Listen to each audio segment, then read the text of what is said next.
Mo'min odam Allohni yaxshi ko'radi, o'zini borlig'ini Allohga sotadi. Ana shunday bo'lsagina Alloh taolo shu bandaga hamma narsani beradi. Hadis qudsiga quloq solamiz. Yagona bo'lgan Allohga qasamki, bu ayni haqiqat. Alloh taolo aytadi: "Man shaghalahu zikri am mas'alati, a'taytuhu fawqa ma u'ti as-sa'ilin."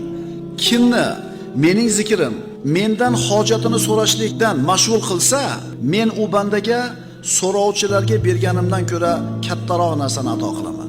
Doim zikrda duo qilib so'rash esdan chiqib qolyapti ba'zida. Qo'lini ko'tarib so'rayman deganda nimani so'rash kerakligi esidan chiqib qolyapti. Doim zikrda, doim band. Bu banda manovi atini aytib so'rayotganlardan ko'ra yaxshiroq narsani oladi, deyapti. Qo'lingizni ko'targanda ba'zida esiga kelmay qoladi, bilasizmi? Tilingiz aylanmay qoladi. Sizga nima yaxshiligini Robbingiz biladi sizdan ko'ra. Siz menga mana bu narsa yaxshi deb so'raydigan narsangiz bor. Siz bilmaysiz uni oqibati sizga yaxshi bo'ladimi, yomon bo'ladi. Bilmaysiz uni, ammo Alloh biladi.